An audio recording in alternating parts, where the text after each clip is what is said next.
चल गया तो उसका उद्देश्य यह है कि लोगों के मस्तिष्क में बात पड़े कि भाई परमात्मा का नाम लेना है, उठना है। वह एक अलार्म का काम करता है और उठ करके लोगों के परमात्मा याद आता है, बस इतना। भक्ति वो खुद करेंगे तो उनके काम आएगी, नहीं करेंगे तो नहीं आएगी। वो तो एक सिस्टम बनाने के लिए है। इसीलिए आजान में भी लोगों को यह बताने के लिए, देखो भाई समय हो गया है, कम से कम परमात्मा का नाम आपके कान में पड़े, इसलिए आजान होती है। लोगों को इकट्ठा करने के लिए होती है। अब कहें कि अब तो घड़ी हो गई है, लोग घड़ी देखकर चलेंगे। अरे भाई, उसका फिर भी, आजान का फिर भी महत्व है। घड़ी देखकर एकदम परमात्मा की तरफ नहीं चलेंगे लोग, एकदम नहीं चलेंगे। लेकिन जब आजान होगी तो मन में आएगा कि हाँ भाई, उस मालिक का नाम, मालिक सबसे बड़ा है, इस बात को कहा जा रहा है, तो कुछ न कुछ दिमाग में घंटी बजती है। और फिर भी अगर इसका विरोध किया जाता है तो मैं कहता हूं कि इसकी वास्तव में फिर कोई जरूरत नहीं। हम भी उतारते हैं, सभी लोग उतारो और बैठ करके कोई प्रार्थना करने वाले बनो, तो बस इतना है। तो लाउड स्पीकर से मतलब किसी प्रकार की कोई दिक्कत किसी को होती है? मंदिरों पर लाउड स्पीकर बजता है, मस्जिदों पर बजता है, कुछ लोग कहते हैं कि नींद में खलल पड़ती है। देखिएगा, उन लोगों को तो इस दुनिया के अंदर हमेशा इस तरह के लोग रहे हैं जिनको अच्छी बातों से दिक्कत होती है। मैं तो भूत प्रेत जिन इत्यादि को नहीं मानता।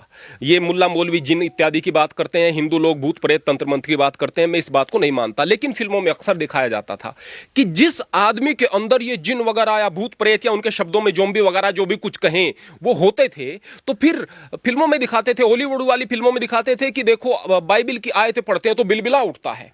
हिंदुओं की फिल्मों में दिखाते थे कि देखो भाई, वो गायत्री मंत्र पढ़ते हैं तो बिलबिला उठता है। इसी तरह से रब का नाम लेने से वो बिलबिला उठता है। तो जिनके अंदर शैतान बैठा हुआ है, जिनके अंदर गंदगी भरी हुई है, वो परमात्मा का नाम सुन करके परेशान होंगे। न नींद में खलल का सवाल है, न किसी चीज का। उनको दिक्कत ही परमात्मा के नाम से है। सही दृष्टिकोण से चीजों को सोचना ही नहीं है, गलत दृष्टिकोण से सोचना है। और जो इन पदों पर बैठे हुए हैं, जैसे कि आध्यात्मिक पदों पर बैठे हुए लोग हैं, वो विरोध नहीं करते हैं। इसलिए नहीं करते हैं कि भाई मंदिर में बैठे हुए हैं, अगर हम इस बात का विरोध कर देंगे, पता है उन्हें विरोध कर देंगे तो लोग हमारे पास नहीं आएंगे। अब मैं क्यों बोल रहा हूं, मैं चाहता हूं ना आए भाई, कोई भी नहीं आए। यहां खेत है, उसमें काम करूंगा, पेट भरूंगा, अपनी मेहनत से कमाऊंगा, खाऊंगा। अगर कोई आत्मनिर्भर रह करके बात करना चाहता है और लोगों से कोई उम्मीद नहीं रखता है, परमात्मा से उम्मीद रखता है, वही सच बोल सकता है। और सच बोलने वाला व्यक्ति निश्चित रूप से आत्मविश्वास से और परमात्मा के प्रेम से भरा हुआ रहता है। मैं कहता हूं कि सभी लोग सच बोलने की हिम्मत करें, देश आगे बढ़ेगा। आज राज ठाकरे ने मांग की है कि मस्जिदों से लाउड स्पीकर उतारा जाए। कल कोई मुस्लिम ये मांग करेगा कि मंदिरों से भी लाउड स्पीकर उतारा जाए, तो फिर क्या? जब इस बात को हिंदू कहे कि मस्जिदों से लाउड स्पीकर उतरना चाहिए, तो उसको यह कहना चाहिए कि मंदिरों से भी उतरना चाहिए। और जब कोई मुसलमान इस बात को कहे कि मंदिरों से लाउड स्पीकर उतरना चाहिए, तो उसे यह भी कहना चाहिए कि मस्जिदों से भी उतरना चाहिए। बात दोनों तरफा हो। मैं तो ये कहूंगा कि करे, कोई बात नहीं, मुसलमान भी इस बात की मांग करे और हिंदू भी इस बात की मांग करे और सभी उतार दें मंदिरों से लाउड स्पीकर्स को। बस मांग जो है एक तरफा नहीं होनी चाहिए। मैं केवल एक बात कहना चाहूंगा। और बाकी मर्यादा में रह करके अगर कोई बजाता है तो अच्छी बात है। मैं एक भजन बजाता हूं, सभी लोग एक एक भजन बजाएं, परमात्मा का नाम लें।